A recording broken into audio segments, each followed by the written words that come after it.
जी से पहली बार मिलन तो नहीं कर सकते हैं, लेकिन एक दूसरे ने दोनों को आंखों से देखा है और भगवान भी आज अपने आप को भूल गए जब सीता रूपी भक्ति के दर्शन किए हैं। और जब भक्ति का दर्शन होता है तो भगवान भी अपने रूप को भूल जाते हैं। यहां भी हुआ और कृष्ण जन्म जब लिए तो गोपी का इतना प्रेम देखे कि वह सब लीला करने लगे, अपने आप को भूल गए मैं भगवान हूं। जब मथुरा चले गए तो उन्होंने उद्धव को समझाने के लिए भेजा कि भैया तू ज्ञानी है। उद्धव बृहस्पति के समान ज्ञानी थे। भैया तू जाके समझाओ मेरे बारे में भगवान क्या है, मन के अंदर उनको समझे मैं निराकार हूं, साकार में नहीं आता हूं। तो ज्ञानी लोग निराकार के रूप में देखते हैं और भक्ति लोग साकार रूप में देखते हैं। तो उद्धव आपने कथा सुनी है, उद्धव गोपियों को समझाने के लिए गए हैं, लेकिन उद्धव की सारी ज्ञान गोपियों की भक्ति में जमुना में बह गई। कहा उधो सुधो तुम चलो, सुन गोपियन के बोल, ज्ञान बजावे डुम डुमी, भक्ति बजावे ढोल। भक्त लोग नाच के गा के रो के पाते हैं और ज्ञानी लोग शास्त्रों को अध्ययन करके मन के अंदर ही भगवान की अनुभूति करते हैं। लेकिन भक्त लोग भगवान को साकार रूप में देखना चाहते हैं, इसलिए भगवान साकार रूप में भी आते हैं और निराकार रूप में भी आते हैं। ज्ञानियों को निराकार रूप से दर्शन देते हैं और जो भक्ति है उनको साकार रूप में दर्शन देते हैं। तो आज हम लोग चलेंगे, जनकपुर पहुंच ही गए हैं। जनकपुर में स्वयंवर की तैयारी हो रही है। आज भगवान का विवाह भी होगा। परशुराम लक्ष्मण का संवाद भी बहुत सुनने लायक है, वह भी हम लोग सुनेंगे। लेकिन कथा में प्रवेश करने के पहले आइए एक भजन सुनते हैं। आज जनकपुर में मड़वा।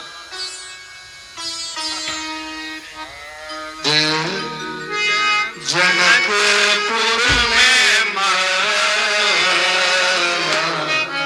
बड़ा सुहावना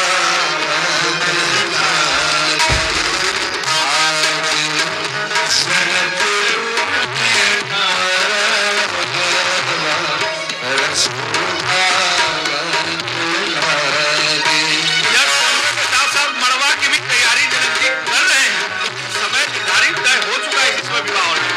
आइए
इधर माड़ों की भी तैयारी हो रही है, विवाह की भी तैयारी हो रही है, इधर स्वयंवर की भी तैयारी हो रही है, इधर राम और सीता जी का मानसिक भाव से मिलन हुआ है। दोनों अपने देह भाव को भूल गए हैं, दोनों एक टक एक दूसरे को देख रहे हैं। लखन जी ने कहा भैया भैया क्या हो गया? बोले कुछ नहीं। बोले गुरुदेव का पूजन का समय हो गया, चलो। और अष्टकियां भी कही है सीता जी क्या देख रही हैं आप? बोले कुछ नहीं, गौरी का पूजन करके चले हैं। मनोज हिराच है मिलहि सोबर, सहज सुंदर सांवरो। कैसे होंगे? सहज होंगे, सुंदर होंगे, सांवले होंगे, असली बात कह दी, करुणा निधान होंगे। पार्वती जी आशीर्वाद दे दिए हैं। जानी गौरी अनुकूल सिय हरसहु वरसहु, जाय कही मंजुल मंगल मोल, पाम अंग फरकन लगे। शुभ संकेत सीता जी को वहीं मिल गया, मां को बाम अंग फड़कने लगा। और भगवान तो एकदम है ही, हृदय सराहत सिय लोनाई। जानकी जी के रूप में जो सौंदर्य डूबते डूबते देख रहे थे, मैया पार्वती भवानी ने आशीर्वाद दे दिया। गुरु समीप गवने दो भाई, फिर वहां से फूल लेके गुरु जी के पास गए हैं और गुरुदेव के चरणों में प्रणाम किया है। और राम बड़े सरल है, कृष्ण के जैसे छलिया नहीं थे, बड़ी सरल थे। जा करके भी कुछ भी गुरुजी से छुपाया नहीं कि गुरुजी एक बड़ी घटना घट गई, मैं फूल तो लाने गया था लेकिन एक बड़ी घटना मेरे जीवन में घट गई। बोले क्या हुआ? गुरुदेव को सारी घटना बता दी। हम पुष्पचयन कर रहे थे, उस समय जनक महाराज की बिटिया अपने के सखियों के साथ गौरी पूजन को गई थी, वहां आई थी। गुरुदेव आपको क्या बताऊं, उस रूपमा धुर्त में मेरा मन डूब गया। मेरा तन तो आपके पास बैठा है लेकिन मन अभी तक लौट के नहीं आया है, जानकी जी के पास ही चला गया। गुरुदेव राम कहा सबको सुख पाही, सरल स्वभाव छुवत छल नाही। कोई छल भगवान में नहीं है। तो जब सब सच बात बताए तो गुरुदेव ने आशीर्वाद दे दिया। क्या दिया? सुफल मनोरथ हो ही तुम्हारे, राम लखन सुनी भये सुखारे। गुरुदेव ने आशीर्वाद दे दिया, आपका मनोरथ सफल हो। राम जी प्रसन्न हो गए, लक्ष्मण जी सुख का अनुभव करने लगे। यह सुनकर भगवान श्री राम और लक्ष्मण जी को दोनों आनंद हो गया। तो मानो राम हमें लीला के माध्यम से समझाना चाहते हो, गलत हो जाए सही हो जाए, जो घटना घट जाए, आओ तो माता पिता को सही सही बताया करो। क्योंकि हो सकता है कि आप चारों माता पिता मेरे साथ न दे, हो सकता है अच्छा लगे उन्हें साथ भी दे दे, तो सच बताना चाहिए। करी भोजन मुनिवर विज्ञानी, लगे कहन कछु कथा पुरानी। जब शाम में सोने का समय हुआ, भोजन उजन विश्वामित्र जी ने कर लिया, तो पुरानी पुरानी कथाएं रोज का नियम था भगवान को सुनाते थे। और पहले दादी दादा लोग भी अपने पोते को देवताओं भगवान की कहानी, पुरानी माता पिता कहानी, पूर्वजों की कहानी, अच्छी अच्छी कहानियां सुनाई करते थे। अब तो यह परंपरा ही खत्म हो गया, लोगों के पास समय नहीं है। अब तो अपनी मन की व्यथा को हम लोगों को सुनाते हैं। कथाएं तो खत्म हो गई, लोग मोबाइल में व्यस्त हैं, बेटा इधर, पोता उधर, नाती उधर, माँ उधर, पिताजी इधर। हम मोबाइल के चंगुल में चले गए।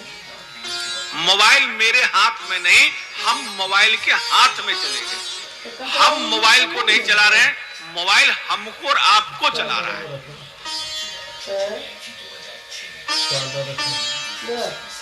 सुबह जगह है, नियम वही है जो कल आपको मैंने बताया था। सबसे पहले लखन जी जागते हैं, फिर राम जी जागते हैं और फिर जाके विश्वामित्र जी जागते हैं।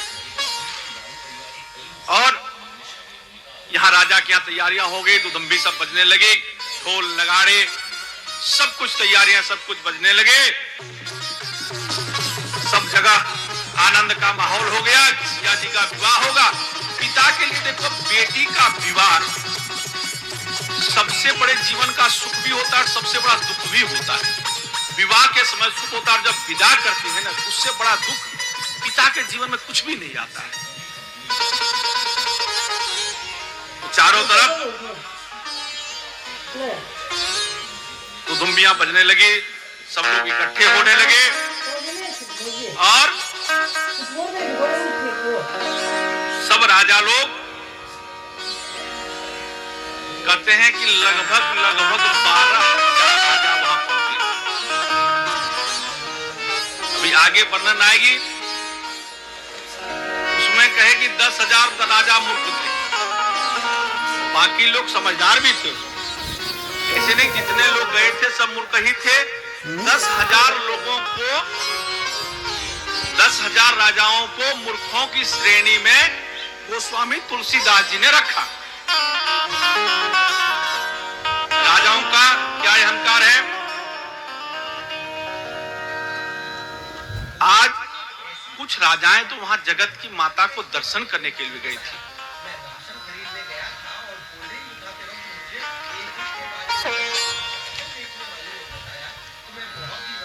तो जब दुमिया बजने लगी तो बंधु वचन सुनी प्रभु मुस्काने गुरुदेव के चरणों में विराजित हुए। इधर धनुष यज्ञ का प्रधान आयोजन है, अब इनका शुभारंभ हो रहा है। सब राजे महाराजे रंग भूमि की ओर आए हैं।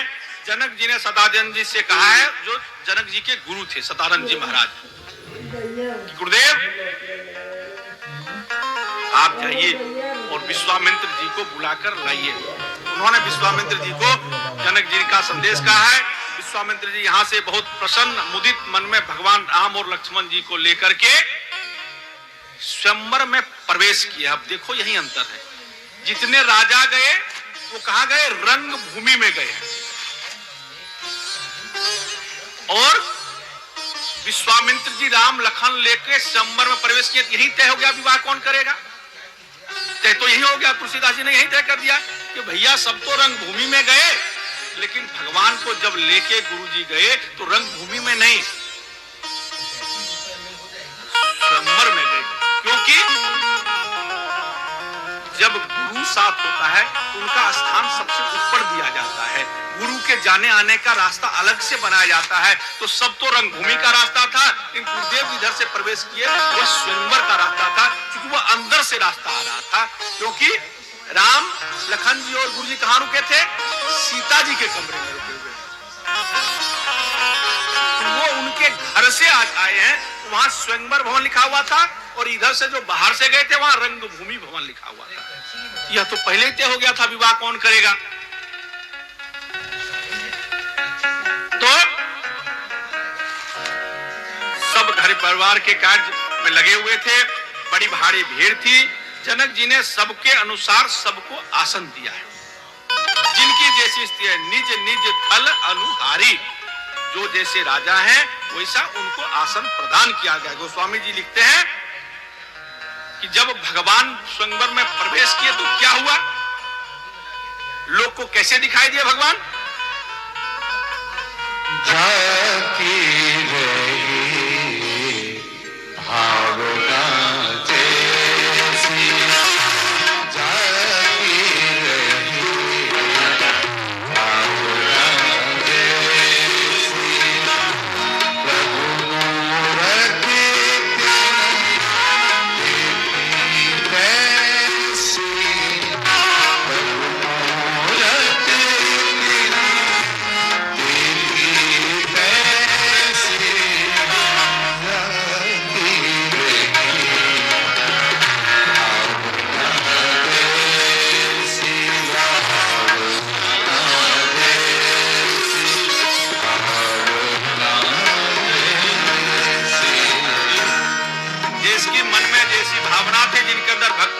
भगवान के रूप में, जो अपने आप को वीर समझते थे उनको महावीर के रूप में, और जो दानव वहां बैठे हुए थे उनको काल के रूप में दिखाई दे रहे थे। जो ज्ञानी जन बैठे थे उनको तत्व के रूप में, और भक्त जनों को भगवान इष्ट के रूप में, और नगरवासियों पड़ोसियों सगे संबंधियों को